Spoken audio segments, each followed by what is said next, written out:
Jadi Rasulullah SAW sangat menganjurkan kepada sahabat-sahabatnya untuk senantiasa memakai wewangian. Bahkan kalau ada orang yang memiliki bau yang tidak bagus masuk ke dalam masjid Rasulullah SAW, Rasulullah katakan la yadkhulu masjidana hadza. Ada bau-bau bawang kata Rasulullah SAW, jangan masuk ke masjid kami. Rasulullah memiliki satu kotak, isinya apa? Sisir. Isinya apa? Isinya sisir. Rasulullah SAW menyisir. Isinya siwak. Isinya alat-alat kebersihan. Senantiasa dibawa oleh baginda Nabi Muhammad SAW. Bahkan di dalam riwayat kalau Sayyiduna Uthman bin Affan datang mengetuk pintu, Assalamualaikum ya Rasulullah. Siapa di luar? Abu Bakar, masuk. Assalamualaikum ya Rasulullah. Siapa di luar? Umar, masuk. Kalau Sayyidina Uthman bin Affan yang masuk, kata Siti Aisyah, Assalamualaikum ya Rasulullah. Siapa di luar? Uthman. Uthman ya Rasulullah, kata Siti Aisyah, suruh tunggu dulu di depan. Apa yang dilakukan oleh Rasulullah? Rasulullah masuk kamar, Rasulullah ambil sisir, Rasulullah ambil parfum, Rasulullah SAW pakai jubah yang terbaik yang Rasulullah SAW miliki.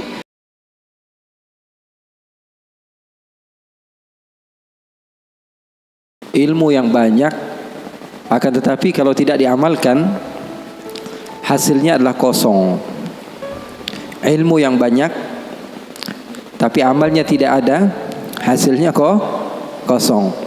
Akan tapi sebagian orang, dia fokus kepada sedikit yang dia miliki dan dia istiqamah di dalam kebaikan tersebut, maka menghasilkan sesuatu yang bisa membuat dia bahagia di dunia dan di akhirat.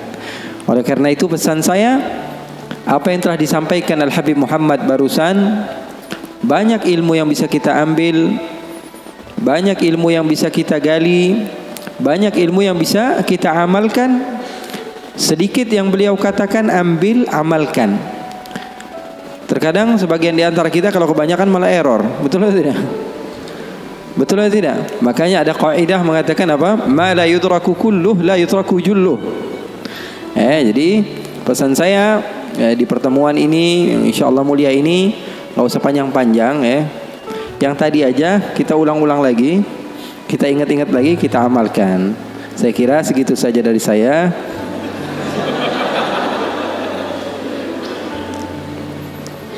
Ikhwani wa akhwati yang dimuliakan oleh Allah Subhanahu wa taala, saya untuk ketiga kalinya ke Semarang. Saya bingung kenapa setiap bulan jadi saya ke Semarang ini. Tapi semangat sahabat-sahabat yang ada di Semarang luar biasa, menjadikan saya semakin bersemangat untuk berjumpa dengan kalian. Umumnya saya kalau hadir majelis-majelis lebih khusus, biasanya majelisnya habaib, majelis maulid, majelis zikir, biasanya diundang oleh orang-orang yang usianya di atas 40 tahun. Tapi alhamdulillah 2 tahun atau 3 tahun ke belakang berjumpa dengan Habib-Habib yang memang luar biasa hebat, seperti Habib Muhammad ini yang fashionnya Hollywood tapi hatinya Hadramaut. Nampak luarnya gaul tapi hatinya suci, insyaallah. Doakan semoga Allah Subhanahu wa taala memberikan kepada kita murabbi-murabbi yang bisa membawa kita kepada apa? Kebahagiaan dunia dan akhirat. Karena hidup di dunia ini enggak melulu-melulu harus sedih. Berapa banyak orang yang sok khusyuk malah jadi orang bodoh. Berapa banyak orang yang sok khusyuk malah jadi gila. Betul atau tidak? Zikir terus dia kepada Allah, ibadah terus kepada Allah, tanpa didasari ilmu, ternyata ibadahnya salah, hasilnya kosong. Diceritakan bahwa ada orang yang beribadah sampai 40 tahun di dalam satu goa. Berapa tahun? 40 tahun dia beribadah. Sehingga salah seorang di antara ulama yang bernama Abdullah ibn al-Mubarak, dia mendatangi orang yang rajin ibadah tersebut untuk meminta doa. Karena kita harus husnudzon kepada siapapun, kita enggak boleh suudzon. Kita meminta doa kepada sahabat kita, siapa tahu doanya lebih diterima oleh Allah dibanding kita. Makanya boleh meminta doa kepada sahabat, meminta doa kepada orang yang menurut kita di bawah kita, meminta doa kepada, bahkan Rasulullah SAW mencontohkan di dalam hadis yang derajatnya sahih. Ketika Sayyidina Umar bin Khattab ingin pergi haji, apa kata Rasulullah? La tansana min du'aika ya ukhay. Ya wahai Umar, jangan lupa untuk mendoakan saya. Yang meminta doa siapa?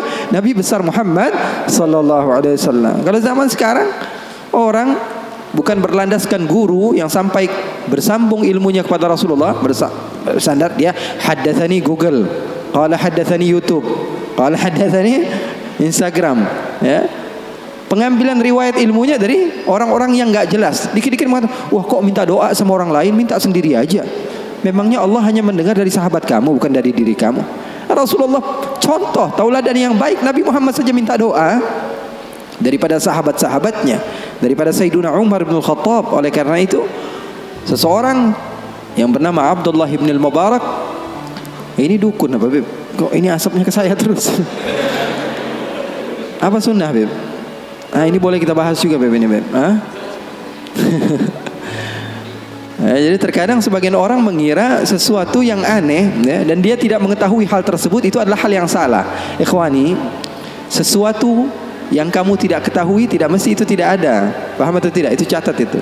Jadikan selalu di otak pikiran kita, segala sesuatu yang tidak kamu ketahui tidak mesti itu tidak ada.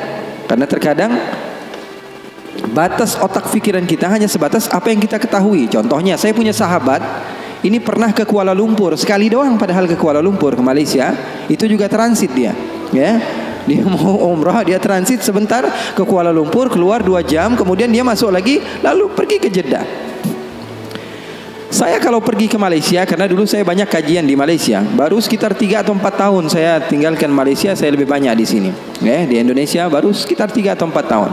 Saya juga, ya, dikontrak beberapa channel di Malaysia juga. Jadi ceramahnya sudah biasa bahasa Upin Ipin lah, ya. Bahasa Upin Ipin. Jadi sekarang berubah sedikit demi sedikit, makanya saya minta maaf kalau ada sebagian bahasa mungkin yang masih terkadang jatuh. Boleh lah, ya kan? Boleh kan? Boleh aja, ya. Ada sebagian bahasa mungkin sedikit jatuh, saya minta maaf. Kalau ada salah seorang di antara sahabat saya yang pernah ke Kuala Lumpur cuma 2 jam saja. Kalau saya pergi ke Malaysia, saya katakan saya ada kajian. Di mana? Di Melaka. Apa ucapan pertama yang dia ucapkan? Dia pasti akan bilang, Melaka itu jauh atau tidak dari Kuala Lumpur ya Habib? Pasti itu yang dia katakan. Kenapa? Karena di otak dia tidak sampai ke Melaka. Bayangan yang ada di dalam pikirannya hanya apa? Hanya Kuala Lumpur. Begitu juga sahabat-sahabat mungkin yang pernah ke Jakarta. Kemana pernah? Oh, saya pernah ke Monas Habib. Oke. Seumur hidup kamu ke Jakarta pernahnya ke Monas doang? Iya Habib, saya pernah ke Monas. Ketika saya mengatakan saya ada pengajian di mana? Di Tanah Abang. Jauh nggak kira-kira dari Monas? Itu pasti ucapan pertama dia. Kenapa? Karena otak dia hanya sebatas Monas. Saya bilang, wah saya habis belanja nih di Condet, beli gamis. Kalau Condet berapa kilo kira-kira BP ya dari Monas? Pasti ucapan pertama kali apa? Sesuatu yang dia ketahui. Begitulah manusia. Oleh karena itu, saya ingin memesankan kepada kalian bahwa tidak semua itu yang kalian tidak ketahui itu tidak ada, ya. Seperti ini, Rasulullah SAW amatlah menyukai ini. Rasulullah SAW di rumahnya, karena wewangian seperti ini, ya, wewangian seperti ini disukai oleh malaikat. Wewangian seperti ini disukai oleh malaikat. Rasulullah SAW mengajarkan kepada kita untuk apa? Mengurusi, ya, kehidupan duniawi kita. Bahkan sahabat Rasulullah SAW bertanya ketika Rasulullah mengatakan, la yadkhulul jannata man kana fi qalbihi mithqala dzarratin min kibr. Kata Rasulullah, tidak akan masuk syurga orang yang di dalam hatinya ada sebiji zarrah daripada kesombongan. Maka sahabat bingung lalu mengatakan, innar rajula yuhibbu an yakuna na'lahu hasanan wa thawbahu hasanan. Ya Rasulullah, kami ini anak-anak yang ya kekinian lah ya Rasulullah. Pengen kalau pakai baju itu yang bagus, sendal yang bermerek. Sahabat begitu bilang sama Rasulullah, jujur. Maka Rasulullah SAW mengatakan, al-kibru batrul haq wa ghamtun nas. Kamu pakai baju yang bagus, penampilan yang bagus, itu bukan kesombongan, kata Rasulullah. Sombong itu apa? Sombong menurut definisi Rasulullah SAW adalah batrul haq. Dibilangin mana yang benar, dia nggak mau percaya. Wa ghamtun nas, dan ngomongin orang, nggak pernah ngomongin diri sendiri. Yang dinilai selalu orang lain. Yang dinilai selalu orang lain. Jadi Rasulullah SAW sangat menganjurkan kepada sahabat-sahabatnya untuk senantiasa memakai wewangian. Bahkan kalau ada orang yang memiliki bau yang tidak bagus, masuk ke dalam masjid Rasulullah SAW, Rasulullah katakan, la yadkhulu masjidana hadha. Ada bau-bau bawang, kata Rasulullah SAW, jangan masuk ke masjid kami. Kenapa? Karena malaikat tidak suka kepada bau-bau yang seperti itu. Jadi nanti mungkin bakalan ada muhadarah khusus, nanti kita minta Habib Muhammad menjelaskan tentang bagaimana syama'il Rasul sallallahu alaihi wasallam, fizikal baginda Rasul sallallahu alaihi wasallam, kehidupan Rasul sallallahu alaihi wasallam secara duniawi di rumahnya, bagaimana ketika Rasul sallallahu alaihi wasallam memiliki wewangian. Rasulullah memiliki satu kotak, isinya apa? Macam-macam. Rasulullah bawa, kalau kita sekarang tas, di dalamnya isinya bermacam-macam. Rasulullah memiliki satu kotak, isinya apa? Sisir. Isinya apa?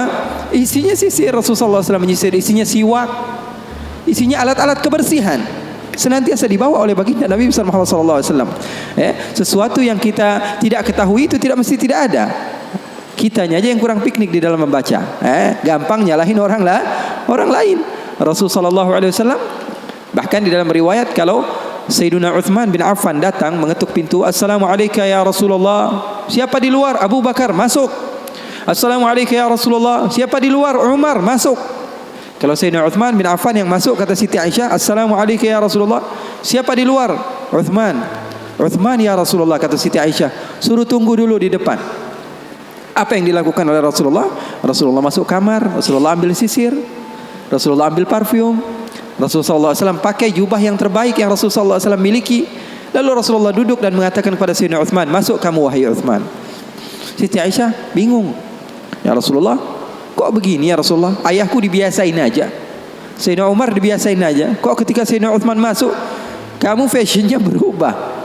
Ada apa ya Rasulullah? Kata Rasulullah, Inna Uthman mustahi. Atau dalam riwayat yang lain, hayy, maluan. Sayyidina Uthman ini orangnya malu. Tastahi minhul malaikah. Bahkan malaikat saja malu sama Sayyidina Uthman bin Affan.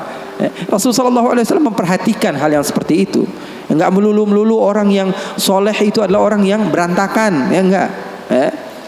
Karena orang yang berantakan justru dia fokus kepada dirinya sendiri, dia enggak mikirin orang lain. Kasihan kan, yang sholat di sampingnya pegangin hidung akhirnya. Enggak khusyuk gara-gara dia. Orang lain melihat agama Islam, agama yang kotor, menjijikkan, sehingga sebagian orang enggak mau masuk Islam. Kan dicontoh jadinya. Sayyidina Umar, Sayyidina Abu Bakar As-Siddiq didatangi seorang sahabat yang bernama Hanzalah. Kemudian Hanzalah tersebut menangis, datang ke Sayyidina Abu Bakar.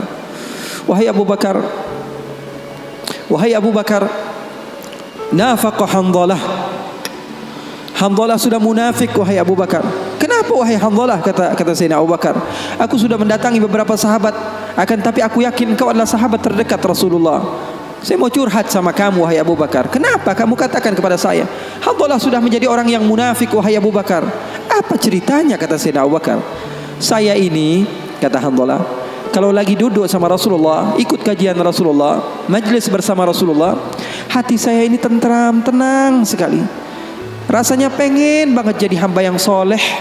Keluar dari majlis pengen menjadi hamba yang dekat dengan Allah. Tapi kalau sudah kumpul sama teman-teman, lupa semua itu. Kalau sudah megang handphone, serasa saya ini bukan hamba yang seperti yang saya inginkan tadi. Kalau saya sudah duduk di kafe sama sahabat-sahabat saya, seakan-akan saya ini bukan anak majelis lagi. Saya ini munafik. Kata Sayyidina Abu Bakar. Sayyidina Abu Bakar ngejawabnya apa? Dengan tangisan juga. Kalau begitu Abu Bakar juga munafik. Abu Bakar juga sama wahai Hanzalah, kata Sayyidina Abu Bakar. Kalau lagi di dekat Rasulullah rasanya pengen banget jadi hamba yang soleh. Kalau lagi di dekat Rasulullah SAW pengen menjadi hamba yang dekat dengan Allah. Tapi kalau sudah keluar, Abu Bakar juga begitu. Sayyidina Abu Bakar, apalagi kita. Terkadang kita dalam majelis saja otaknya di tempat lain. Maka kedua-duanya enggak berani memutuskan hukum.